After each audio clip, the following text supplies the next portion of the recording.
이제 세무사님 경험상 네. 이런 업종들은 진짜 좀 조심하자. 네. 네, 그런 업종들이 좀 있을까요? 네. 건설업 같은 경우는 네.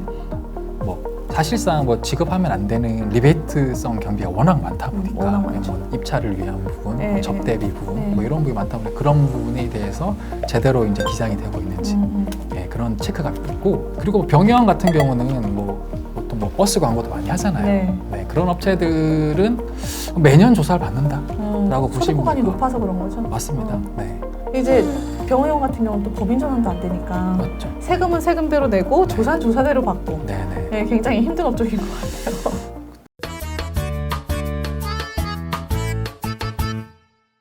네, 안녕하세요. 네, 세무사님, 대표님들 안녕하십니까. 싱커벨 신돌입니다.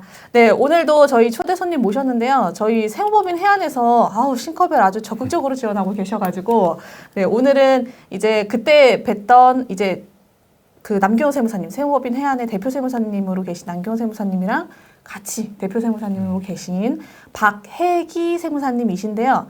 잘생겼죠? 저희 해안은 다 얼굴 보고 뽑나 봐요. 감사합니다. 네, 저희 자기소개 한번 하시죠. 네. 네. 안녕하세요. 박혜기 세무사입니다. 네. 저는 이제 세무법인 해안의 서초지점 대표 세무사로 있고요. 사실 여기 오기 전에는 이제 공직에서 한 15년 정도 근무를 했습니다. 근무를 하면서 이제 뭐 조사국이라던가 뭐 송무국 뭐 이런 정도의 과세부터 그리고 소송까지 한번 대리해서 업무를 수행했고요. 이제 저는 이제 퇴직한 다음에는 세무사로서 납세자의 위주의 편에 서서 그렇게 이제 세액 감면이나 공제 그리고 뭐 어려운 사항들을 이렇게 많이 해결해 드리고 있습니다. 제가 구세청 근무 경력이 15년이라고 해가지고 네. 솔직히 좀 깜짝 놀랐어요. 왜냐면 네. 젊으시잖아요. 아유, 젊으신데 아닙니다. 구세청 경력이 되게 좀 짱짱하게 있으시고 그리고 네. 조사 쪽에 조금 경력들이 있으셔가지고 되게 빨리 따셨구나. 공부를 엄청 일찍 하셔가지고 진로 결정을 빨리 하셨다. 그래서 해안 세무사님들 보면은 좀 젊은 세무사님들 위주이시지만 좀 탄탄한 그런 경력들이 좀 많이 있으신 것 같아요. 그죠? 아무래도 저희가 이제 그런 능력 위주로 능력 위주로? 뽑고 뭐 네. 물론 저는 이제 공직이 딱딱한 사회에서 좀 있다 보니까 좀 이제 사회에 나와서 이제 약간 뭐 경제적 네. 풍요를 누리려 나왔지만 네. 여기서 보시는 뭐 분들께서는 좀 많이 이제 의뢰를 주시면 저 또한 더 기쁜 마음으로 도와드릴 수 있을 것 같습니다. 지금 네. 경제적 풍요를 찾으셨다는 의미신 것 같아요. 찾아보려고 많이 도움 부탁드립니다.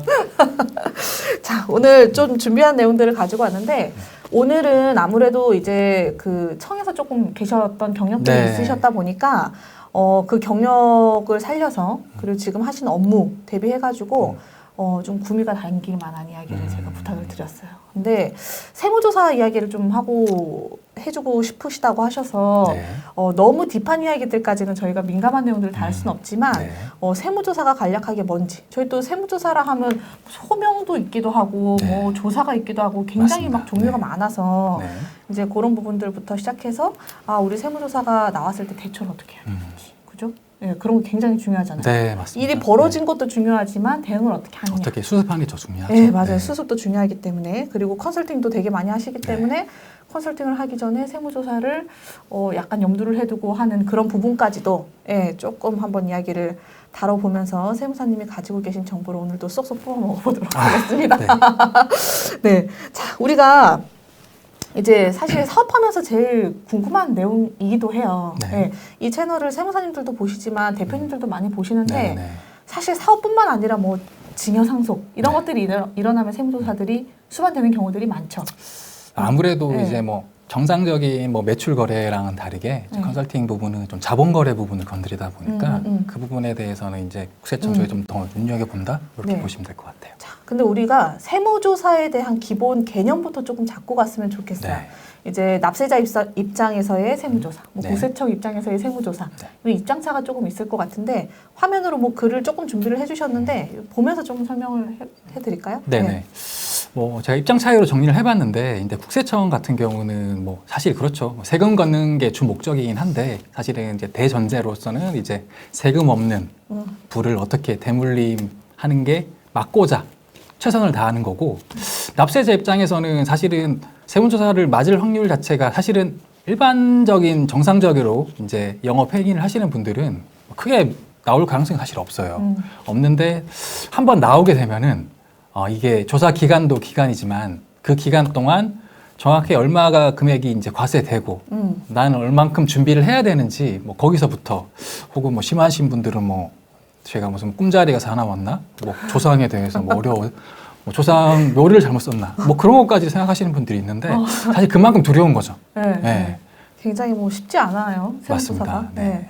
자, 우리가 근데 세무조사로 보는 경우랑 세무조사로 안 보는 경우가 또 좀 다르죠. 네. 납세자 입장에서 세금하면 무조건 다 세무조사로 받아들이지만 네네. 예, 국세청에서 봤을 때 야, 이거는 세무조사 사실 아니야. 네네. 이렇게 보는 경우들이 있을 텐데 그것 좀 설명 좀 해주세요. 네. 제가 이렇게 정리를 해놓긴 했지만 뭐 세무조사로 보는 경우와 세무조사가 아닌 경우 이렇게 정리를 했지만 사실 대부분 뭐 90% 이상? 90% 이상 뭐 세무조사 나왔다고 보통 대표님들 말씀을 하시지만 실질적으로는 그냥 소명서 이런 어떤 건에 대해서 뭐 대금 지급 여부라던가 뭐 증빙을 발급을 했는지 이런 부분에 대해서 확인 절차를 거치는 게 대부분인데 그게 이제 소명 요청 자료 발송 이 보통 우편으로 받게 되거나 뭐 시급한 사안 뭐 빨리 처리하면은 공무원들이 전화라도 요청을 하는데 그런 경우를 이제 세무조사로 오인을 하는 거고 실제로 세무조사로 보는 경우는 이제 뭐 통지를 사전 통지를 통하고 혹은 이제 뭐 심각한 경우 뭐 증거 자료 인멸 정도 우려가 되면은 바로 닥쳐서 예, 통지서를 전달을 통해서 언제부터 언제 기간 어느 세목에 대해서 하겠다 그리고 어떤 자료를 준비해 달라 이런 통지를 통해서 이루어지는 게 세무조사다라고 보시면 될 것 그러니까 같아요. 어쨌든 사전 통지는 있는 거네요. 맞습니다. 어떤 방식으로든. 네. 네. 자, 우리가 뭐 여기 조세 법률주의, 조세 평등주의 말씀을 해주셨는데 아, 용어들이 왜 이렇게 어렵나요? 좀 풀어서 설명 좀 해주세요. 사실 이거는 사실 기본 원칙은 네. 사실 뭐 국세기본법에 규정돼 있습니다. 예, 세법을 과세하는 기본 원칙 자체가 법률에 따른 거고 네. 그리고 법률의 적용은 누구나 뭐 재산이 많거나 혹은 소득이 많거나 많고 적음에 따라서가 중요한 게 아니고 평등하게 예, 법률에 따라서 평등하게 적용돼야 되는 걸 원칙을 가지고 세무조사에 임하는 거죠. 네. 진짜 원칙주의. 네. 네. 우리 저기 뭐야 일반인들한테는 원칙 이렇게 얘기하면 네. 아니요 편법 좀 얘기해주세요. 되게 많이 하시는데 이게 그죠? 공무원 생활 저도 좀 하다 보니까 네. 이게 그 어떻게 보면 공무원들도 조사를 진행해서 결과를 이제 납세자한테 고지를 하는 것도 네. 부담이지만 추후에서 이제 감사, 음. 감사에서 이제 더 큰 이제 혹시나 뭐 네네. 경고라던가 심하면 인사 경고, 뭐 경우에 따라서 타관서로 전출도 가거나 뭐 이런 경우가 있기 때문에 법에서 법 테두리 안에서 예, 모든 걸 하다 보니까 어떻게 보면 본인 생계랑 좀 직결된 거일 수도 있겠네요. 세무 공무원분들도. 그렇습니다. 이제 뭐 그 물론 세무 공무원 입장에서는 이제 그 고지된 게 네. 얼만큼 유지되는 그 비율을 따지는 경우도 있거든요. 근데 유지 비율이 안 되고 고지되는데 바로 이제 취소되거나 이런 경우는 네. 인사상 불이익경을 받는 경우입니다 아 그런 것도 있어요? 과세 품질 하위자라고 해서 매년 몇 프로 정도 인원을 선발해서 예, 교육을 별도로 시키죠. 예. 그리고 뭐 심하면은 이게 세무서 단위에서 이제 뭐 지방국세청에서도 네네. 왔다 갔다 이제 근무를 하거든요. 근데 그런 경우인데 지방국세청 전입이 안 되는 거죠. 예. 서로들 고충이 있네요, 그죠? 맞습니다. 네, 네. 다 사람이 하는 일이다 보니까. 네네. 자, 그러면 우리가 세무조사가 왜 나오는지 이제 대표님들이 현장에서 네. 되게 궁금해한단 말이에요. 근데 네네. 어떤 대표님들은 우리는 작아서 안 나와 이런 대표님들도 있고 네. 5년에 한 번씩 나온다 그러는데 내년쯤에 우리 나올 것 같아. 어떻게 하지? 큰일 났어. 이런 대표님들도 있고 네네. 나 20년 동안 운영했는데 한 번도 안 나왔어. 우린 괜찮아. 네네. 이런 대표님들도 있고 네네. 네, 굉장히 다양하거든요. 근데 저희가 이제 현장에서 보면은 보통은 뭐 정기조사라고 표현하기도 하고 기획조사라고 또 표현하기도 하고 네네. 아니면 이슈에 대한 어떤 조사 뭐 요즘 같은 경우는 지금 뭐 자기 주식 이익 수확이라든지 네네. 아니면 연구소 설립이라든지 그렇죠. 이런 부분들 전수조사 들어갔다 뭐 이렇게 저희가 표현을 하기도 하잖아요. 네네. 이슈로. 네. 네, 그거에 대한 좀 구분들을 네네. 조금 좀 갈라주셨으면 좋겠어요. 네. 네. 일단은 뭐 정기랑 비정기부터 좀 나눠볼까요? 네. 네. 정기조사와 비정기조사가 있는데 사실은 이거는 국세청에서 이제 정한 명칭이에요. 뭐 기획조사 보통 얘기하는데 기획조사도 뭐 정기조사 형태가 있고 비정기조사 형태가 있는데 뭐 큰 차이를 보면은 사실은 정기조사는 사전 통지서를 발송을 보통 보름 전에 하거든요. 사실은 20일 전에 도착을 해요. 네. 네, 20일 전에 납세자한테 통지서를 보내고 네. 언제부터 거긴 뭐 어떤 세목을 보고 어떤 과세 기한을 보는 통지서겠죠. 그러니까 미리 사전 통지서를 발송하는 게 정기조사. 그런데 당일날 아침에 바로 와서 통지서를 전달한다. 이게 비정기 조사죠. 아, 네. 통지선 사전에 전달하는데 당일날. 그렇죠. 당일날 착수하면서 사전에 통지를 하는 거죠. 아, 네. 저희 거래처는 아닌데 네네. 건너거래처 이제 통해서 제가 들었더니 약간 가지급금 형태로 리베이트성의 어떤 대금을 계속 지급했던 이력이 있었나 네네. 봐요. 근데 담당 이제 조사하는 쪽에서 네. 당일날 아침에 문 앞에 와서 네네. 그 법인 담당자나 아니면 세무 대리인 동행하에 네. 대표님이 안 계시면 문 따고 들어가겠습니다라는 이야기를 하셨다 그래요. 네네. 네, 그러기도 하나요? 그리고 다른 서류 다 필요 없고 외장 카드만 딱 이렇게 빼서 들고 갔다고. 네네. 그거는 엄청 긴박하게 막 온 세무조사 같은 느낌이었어요. 네, 맞습니다. 네. 그게 네. 이제 비정기 조사 형태를 말씀하시는 것 같은데 아, 사실 뭐 비정기 조사 같은 경우는 이제 원칙적으로는 그 회사의 대표자만 있으면 네, 뭐 금고를 열기도 하고 뭐 하드에 대해서 이제 포렌식하는 프로그램을 활용을 해서 네. 이제 하드에 있는 내용, 뭐 삭제된 내용을 다 추출해서 그거를 과세 근거 자료로 삼으려고 비정기 조사 착수를 하는 거죠. 아마 방금 말씀하신 건 그 사례 같아요. 너무 무섭습니다. 그런 것들은 어떻게 이제 예측이 안 되니까 당일날 맞습니다. 그렇게 예. 오면 예. 음. 털어서 먼지 안 나오는 회사는 또 없잖아요. 알고 그렇죠. 나오시는 거잖아요. 먼지를 만들어야 되겠죠. 아, 먼지를 네. 없는 데는 없으니까. 맞습니다. 네. 그러면은 뭐 굳이 이제 따지자 그러면 정기조사랑 비정기조사에 대한 비율들은 뭐 좀 어떻게 될까요? 네. 지금 뭐 제가 표를 PPT를 통해서 이제 뭐 국세청의 총 조사 네. 건수에 대해서 만든 표는 지금 없는데 네. 사실은 이제 정기조사, 비정기조사 제가 방금 설명드렸던데 점차 보시면은 비정기조사에 좀 몰두하고 있다. 예, 그거는 뭐 조사 인원을 어차피 전체 인원을 네네네. 모수로 두고 있기 때문에 비정기사의 투입을 많이 늘리면서 네. 보시면 부가세액이 상당히 거의 높죠. 뭐 10배 이상 차이 네네. 나잖아요. 네. 그런 식으로 비정기조사를 대부분 시행하고 있다. 어. 정기조사 같은 경우는 일반적으로 어느 정도 규모 이상 되는 데를 뭐 한두 건에 대한 뭐 특이점 네네. 있는 뭐 그런 것만 보는 게 정기조사인 추세 뭐 그렇게 지금 진행되고 있죠. 그러니까 네. 결국은 비정기조사에 초점을 맞추고 어떤 업무를 시행을 할 때 그 네네. 행위들을 할 때 비정기조사를 염두를 하고 좀 해야 된다. 맞습니다. 자료나 네. 이런 것들을. 네네. 근데 저는 사실 여기서 어디에 좀 그 눈여겨서 봤었냐면 건설업보다 도소매업이 뭐 개수가 많아서 그런 건지 모르겠는데 전 건설업이 엄청 높을 줄 알았거든요. 네네. 근데 생각보다는 그렇게 높지는 않네요. 네. 오히려.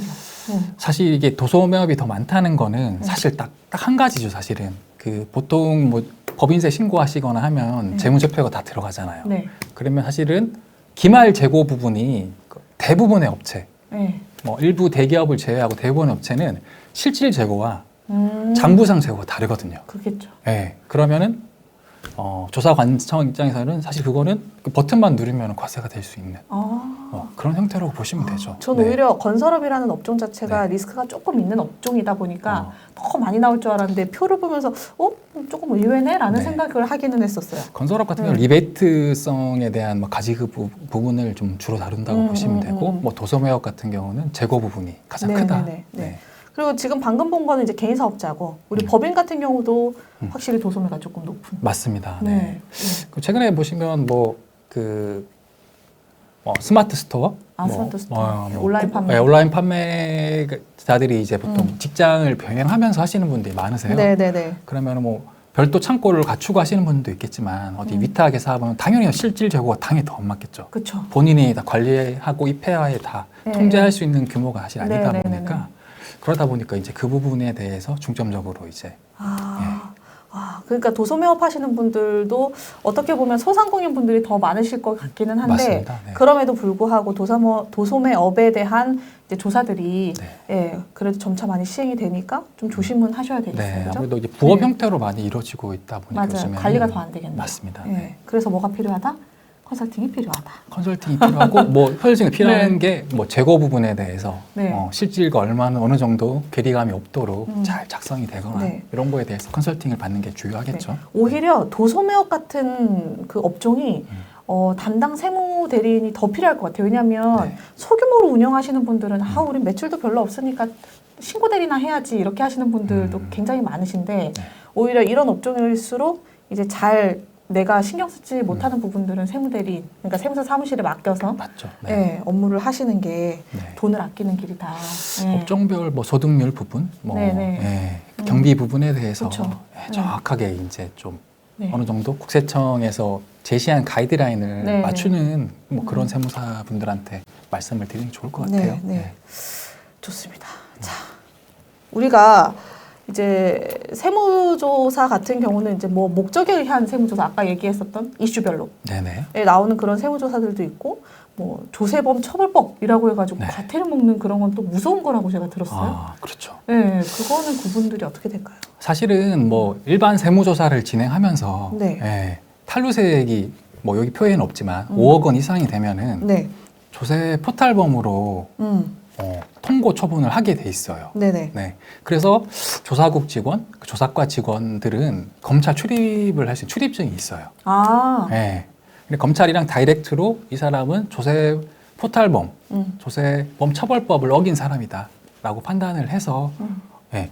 조사해서 과세에 해당되는 탈루세액 혐의가 5억 원 이상이 되는 경우는 네. 포탈범으로 그러면 고발이 어디에 되죠. 네. 어디에 고발이 되면 기록에도 막 남나요?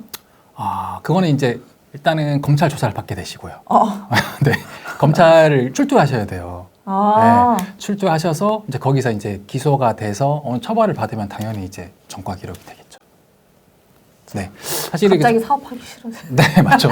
세무조사를 이제 대응하는 세무사 입장에서는 네. 사실은 뭐 세금도 세금이지만 포탈범으로 통보 처분이 안 되는 걸 막는 게 가장 큰 역할이라고 저는 판단이 됩니다. 차라리 오히려 돈으로 막을 수 있으면 더 땡큐다. 그렇죠. 네. 네. 아, 무서운 겁니다, 진짜. 네. 네.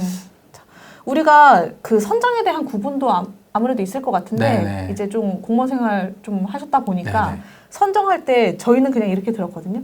위에서부터 자른다. 돈 되는 것들. 뭐 이런 표현들을 되게 많이 쓰세요. 네. 뭐 부장, 차장, 뭐 과장부터 이제 위에서 잘라서 내려와서 네네네. 뭐 그 밑에 조사관 분들까지 이렇게 나눠서 가지고 가서 그게 네. 실적으로 이어져 가지고 네. 인사고과에도 반영이 되고. 아, 네, 그래서 큰 데일수록 높은 분이 나오실 확률들이 높다. 뭐 이제 이런 내용들을 많이들 말씀하신단 말이에요, 현장에서는. 네네, 맞습니다. 근데 그런 식으로 되는 건지 아니면 뭐 어떤 자르는 기준들이 있는 건지, 선정에 대한 기준. 사실 뭐 이렇게 뭐 구체적으로 말씀은 뭐 드릴 수는 없지만 사실은 뭐 어느 정도 맞는 말씀도 있고 뭐 사실과 다른 말씀도 있습니다. 사실은 뭐 국세청 입장에서는 당연히 원칙대로 뭐 소득률에 기준해서 뭐 이런 혐의점이 있으니까 선정돼서 조사가 나왔다. 네. 이렇게 나오는 경우도 있고 뭐 추가적으로는 사회적 이슈 되면은 뭐 아. 예를 들어서 뭐 TV에 보시면은 뭐 어느 연예인이라던가 네. 예전에 뭐 그 모 연예인들 네네. 일반인들을 이제 대상으로 해서 네네. 서로 이제 뭐 근황 뭐 어떻게 살아왔는지 얘기를 하면서 뭐 네. 부모님한테 뭘 해줬네, 뭐를 차를 사줬네, 네. 뭐 이런 식으로 해버리면은 그런 부분에 대해 국세청에 되게 제보가 많이 와요. 거기는 왜 조사를 안 하냐. 근데 사회적 이슈되는 사항에 대해서 조사가 있는 거죠. 아, 저희도 가끔씩 보다가 이제 이쪽 일을 해서 그런지 모르겠는데 네네. 어떤 기사화가 돼가지고 뭐 자녀가 부모의 빚을 대신 갚아줬다거나 네, 맞습니다. 뭐 이런 것들 저거 저렇게 나오면은 징역셀까 해서 안 보나? 막 네. 이런 생각들 조금 네. 하긴 하거든요. 저렇게, 사실은 네, 하죠. 왜냐하면은 그 뭐 국세청 입장에서는 어느 정도 이제 그 미디어 쪽을 담당하시는 부서 네네. 공무원들이 또 있어요. 네, 그런 분들이 그런 자료를 다 취합을 하는 거죠. 취합을 해서 어떻게 보면 그 전체 숫자로 되는 네. 국민들의 모든 정보는 국세청이 제일 많다고 보시면 돼요. 네, 뭐 재산 부분도 그렇고 있고 이렇게 뭐 형사건 제외하곤 모든 자료는 국세청이 제일 많다. 그러니까 제보 와서 그 자료를 이제 들여다보기 시작하면 거기서 이제 조사로 제보가 제일 확정이 무섭죠. 되죠. 그렇죠. 제보인데도 이제 결정적인 제보를 이제 제시를 해서 그게 과세가 돼서 그분이 납부를 하게 되면 일종 포상도 주는 뭐 그런 제도도 그래서 저희가 내부 고발이 제일 무섭다. 그렇죠. 옆에 있는 네. 분들이 잘해야 돼요. 네. 그래서 우리가 가족법인이 될 수 없는 이유가 또 있을 수밖에 없다. 맞습니다. 네. 그런 것 같아요. 네. 자, 우리가 근데 세무조사가 이제 그 나오면 네. 절차들이 좀 있을 것 같아요. 아까 이야기하신 것처럼 통지서를 먼저 보낸다든지 네, 네. 통지서가 나온 다음에 며칠 내에 어떤 대응들을 해야 되는지 네. 뭐 그런 것들이 있을 것 같은데 네, 네. 조금 간략하게 네. 네, 설명 좀 해주세요. 통지서가 일단은 사전 통지서 사전통지를 받았다고 가정을 해볼게요. 네. 사전통지서를 받으시면은 보통 보름 전에 도착한다고 말씀을 드렸잖아요. 네. 그걸 받으시면은 누가 나오고 뭐 어떤 내용이 기재가 돼 있고 어떤 세무를 본다는 내용이 통지서에 기재가 돼 있고 네. 그리고 그 해당 일자가 되면은 일자 되기 전에 이제 공무원들 스케줄을 잡겠죠. 네네. 언제 뭐 해당 날 착수하는 날에 몇 시에 방문하겠다. 네. 그 방문을 한 다음에 그 납세자 권리 현장을 낭독을 하고 뭐 지금 출장 온 공무원, 조사하는 공무원에 대한 인적 사항을 이제 보여준 다음에 청렴서약서를 작성을 해요. 뭐 그러면 이제 뭐 세무 대리인도 날인을 하고 대표자분들도 날인을 하고 공무원들 서로 날인해서 뭐 청렴하고 뭐 일체 뭐 금품이나 이런 거 없이 잘 처리하겠다는 내용을 하고 추가적으로 이제 첫날 방문했을 때 주는 경우도 있고 혹은 이제 메일이나 다른 뭐 전화 연락, 우편 연락을 통해 주는 경우도 있는데 기본 자료를 요청을 합니다. 예. 거기에는 뭐 정관부터 시작을 해서 뭐 조직도 형태, 네. 그리고 뭐 신고했던 과세 자료, 그리고 뭐 대출 내역, 그리고 의심되는 뭐 거래에서 계약서, 네. 뭐 그런 부분을 제출하게 돼 있죠. 저는 네. 여기서 빠꾸 치는 게 네. 지금 정관도 제출하려고 맞습니다. 그러잖아요. 네. 그러니까 제가 평소에 상법에 대한 그 촬영들을 좀 제법 자주 하는 편인데 네네. 이런 서류들을 세무적인 서류가 아님에도 불구하고 네네. 상법 서류를 요청을 한다. 네. 네, 그러니까 미리미리 준비하실 수 있을 때 하자. 그렇습니다. 자, 그러면은 세무조사가 나왔어요. 네. 근데 대표자인 내가 네. 해외에 있다거나 네. 아니면은 당분간 국내 체류를 못하는 상황 네. 또는 뭐 그 직원들 전체 다 뭐 워크숍이나 어떤 일로 좀 뭔가 공백이 생기는 그런 상황들의 연기는 안 되나요? 조사 연기도 가능하죠. 어. 네, 뭐 천재지변, 네. 뭐 국내에 없는 뭐 체류 일정이 있으시면은 뭐 그때 기간 동안 뭐 연락을 취해서 그때부터 조사 착수하겠다. 뭐 이렇게 조사 연기도 가능합니다. 그러면 네. 예전에는 구세청 직원이셨고 네네. 지금 납세자 입장에서 납세자를 또 도와야 되는 입장이시잖아요. 네. 그러면 지금 뭐 절차들을 쭉 간략하게 얘기를 해주셨지만 그 용어를 듣는 것만으로도 굉장히 저거 내가 할 수 있는 거 맞아? 우리 법인에서? 이런 생각들이 드는데 보통은 담당 기장 세무사님들이 네. 그 부분들을 다 컨트롤해서 팔로우를 하시나요? 아니면은 뭐 따로 어디다가 의뢰를 해야 되나요? 어떻게 되나요? 보통은? 지금 뭐 납세자 입장에서 말씀을 하시는 거잖아요. 사실은 그 서류 자체가 어떻게 보면은 되게 다 가지고 있을 수도 있고 네. 없을 수도 있잖아요. 네. 그러면은 뭐 실력 있는 세무사분들한테 의뢰를 해서 네. 조력을 좀 받으시는 게 좋을 것 같고 물론 조직도 부분이나 일정 부분 준비해야 할 서류는 있겠죠. 그런 부분은 서로 이제 간극을 맞춰가고 부족한 부분은 이제 그 조사 의뢰한 세무사분들한테 요청을 드리는 게 맞겠죠. 그렇죠. 네. 전문가가 반드시 있어야 되는 거예요. 맞습니다. 결국은 네. 혼자선 처리하기 힘든.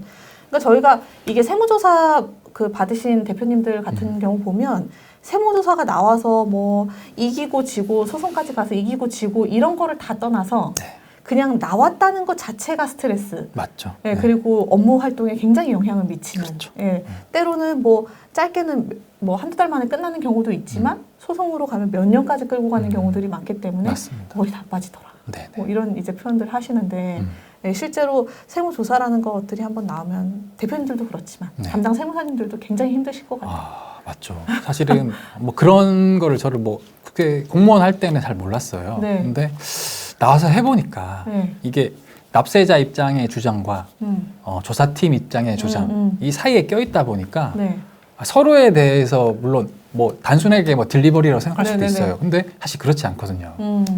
어떻게 보면 이 사람 입장에서 정말 감정적 기대 그리고 이 사람이 살아온 뭐 그런 거를 다 대변해서 조사팀한테 설명을 하고 조사팀은 그 부분에 대해서 일정 부분에 과세를 해야 되는데 이 부분에 대해서 어느 읍소? 그러니까 정확한 데이터를 근거를 제시할 수도 있겠지만 어느 정도 읍소도 필요한 부분이 있어요. 그러니까 중간에 껴서 이게 조율이 되게 힘들다. 정신적 스트레스가 크다 보니까 그 제가 아는 그 뭐 좀 그래도 한 60 초반이신 분이었어요. 근데 자기 기장거래처에 조사가 나오니까 이게 스트레스가 좀 심하셔서 그 뇌출혈로 돌아가신 분들도 있어요. 정말요? 네네. 담당 세무사님이? 그렇죠. 그러니까 이거는 안 나오면 안 나올수록 좋다. 맞습니다. 네. 그러니까 사전에 좀 대비할 수 있는 것들은 맞죠, 좀 맞죠. 하자. 네, 네. 어차피 조사가 나온다라는 건 어느 정도 좀 알고 나온다는 거잖아요. 아, 데이터를 좀 돌려보기도 하고 그렇습니다. 그러잖아요. 네. 요즘은 전산이 너무 잘 돼 있어가지고. 네네. 네. 자, 그러면 혹시 그러니까 비협조적이다. 아, 우리는 절대 그런 거 안 하고 난 청렴해 무조건. 나는 뭐 그거 서류 제출하라는 거 나는 안 해도 돼. 이런 경우도 간혹 있을 것 같아요. 억지 부리시는 납세자분들. 사실은 네. 어떤 불이익이 좀 있어요? 어떤 그러면? 불이익 부분을 말씀드리기 전에 납세자분들의 100%는 네. 네, 탈세한 적도 없으시고 네. 그리고 자기는 세금 정직하게 됐고 이렇게 다 읍소를 다 부분하시는데 네. 물론 그분 말씀이 틀린 건 아니에요. 그런데 그거랑 이제 세법관의 간극은 좀 존재를 한다. 네. 그런데 만약에 그거를 핑계 삼아서 뭐 필요한 뭐 자료라든 제출을 안 하면 아까 제가 말씀드렸지 뭐 법률주의, 평등주의에 따라서 네. 그 조사 보고서, 그러니까 조사를 착수하기 전에 검토서가 있거든요. 그 검토서의 토대로 어떤 항목을 보고, 예, 이건 다 터치를 해줘야 되는데 대부분 소명하는 거에 따라서 그거를 모두 과세하고 넘어가느냐, 아니면은 이거는 다 소명이 돼서 넘어가느냐, 이 부분이 가장 큰 거죠. 이게 단순히 감정적으로 흡수해서는 그게 통하지가 않는 거죠. 그렇죠. 서류 네. 싸움이니까. 그렇습니다. 네. 네. 자, 우리가 근데 저번에 이제 이현호 세무사님이랑 촬영하면서 네. 증여상속 관련된 이야기를 조금 했거든요. 네네. 근데 이현호 세무사님 네. 예, 상속이 일어나게 되면 신고가 되면 조사가 같이 반드시 수반이 된다. 네네. 이런 이야기를 하시더라고요. 네네. 네, 근데 어떤 방식으로 좀 상속에 대한 조사가 진행이 되나요? 상속세 같은 경우에는 그 증여세와 마찬가지로 국세 부과 세목이에요. 네. 그러니까 신고라는 거는 협력 의무에 불과한 거죠. 네. 근데 결정을 위해서 증여세 같은 경우는 이제 심하면 조사로 전환될 수는 있지만 단건이잖아요. 네. 한 거래 하나에 대한 과세고 상속세는 이 사람이 살아온 인생에 대한 걸 최종적으로 정리하는 세목이다 보니까 볼 게 많죠. 네, 볼 게 많으니까 요즘에는 그 조사 인력이 좀 부족하다 보니까 일정 금액 제가 알기로는 뭐 서울 쪽에서는 한 15억 밑으로 저는 조사로 전환이 안 되고 결정하는 경우가 많은데 그게 넘어가게 되면은 이게 조사로 이제 하는 거죠. 그러니까 네. 이런 거네요. 예를 들어 서울 같은 경우는 한 20억, 15억 정도 되면은 큰 사이즈는 아닌데 그렇죠. 뭐 지방의 어디 강원도, 충청도 이런 데서 네네. 10억 정도 하면은 큰 사이즈가 될 수 있으니까 맞습니다. 그런 것들은 네. 나오고 네. 그런 차이들이 좀 일반적으로 이제 세무서에서 보통 나오는데 만약 상속재산이 60억이 넘어간다. 네. 그럼 지방청에서 나오게 됩니다. 지방청이 더 무섭나요?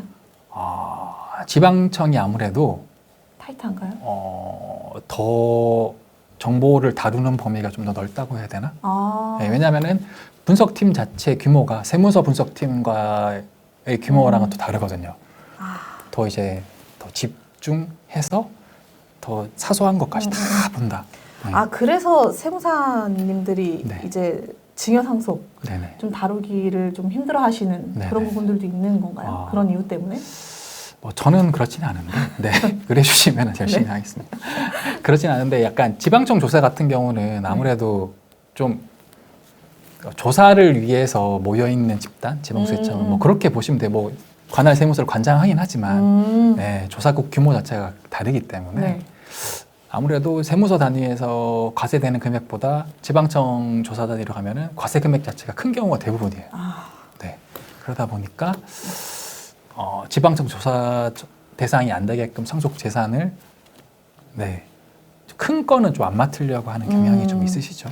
뭐 이러나 저러나 갑자기 그냥 다들 사업하시는 분들이 네네. 세무조사 얘기만 나면 갑자기 막 사업하기 싫고 그렇죠. 요즘은 네. 뭐만 하면 중대재해처벌법에 뭐 형사처벌 된다 그러고 네. 막 이러니까 정말 사업하기 점점 싫어지실 것 같은데 네. 어쨌든 대비할 수 있는 것들은 좀 대비하면서 가자, 그죠? 맞습니다. 네. 네.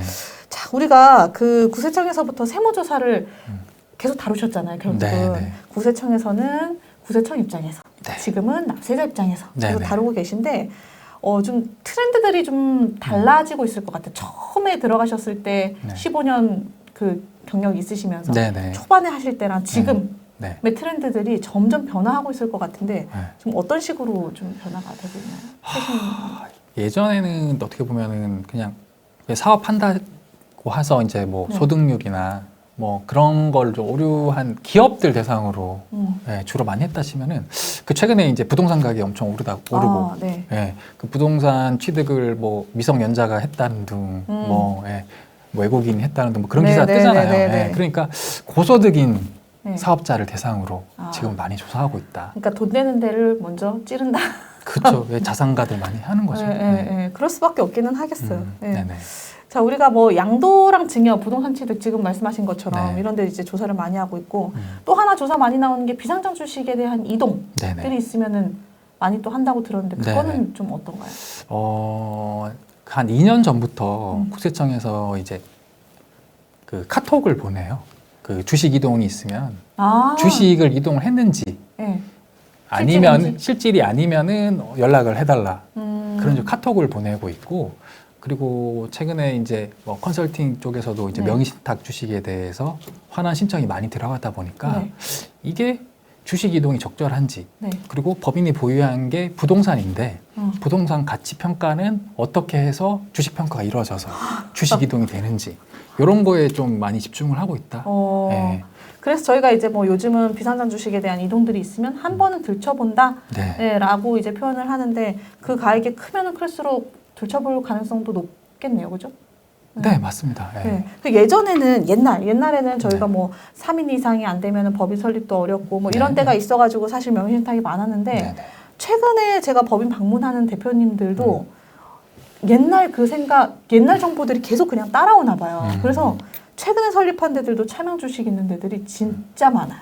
근데 처음에 설립할 때는 아무 생각 없이 하셨다가 갑자기 회사가 크는 경우에는 네. 그 차명 주식이 정말 걸림돌이 돼가지고 힘들어하시는 맞습니다. 경우들이 있거든요. 네네. 다 잘 되려고 하는 사업이다 보니까 잘 네. 됐을 때 그게 음. 예, 이슈가 많이 되더라고요. 맞습니다. 예, 예, 네. 그죠? 뭐 선의에 따라서 뭐 직원들한테 뭐 네네네. 너의 뭐 책임식, 뭐 주인의식을 가지게끔 맞아요. 유도를 해서 뭐 주식을 나눠주는 경우가 있는데, 예. 근데 주식 가치라는 거는 이렇게 계속 기업을 가정하고 성장하는 가정하에 있으면 무조건 엄청 뭐 상장 주식과는 다르게 주식 가치는 상당하게 네. 오르고 있거든요. 제가 최근에 평가한 업체는 한 주당 주식 가액이 뭐 1,000만 원이 넘는 경우도 있어요. 네, 5,000원짜리인데. 어. 네.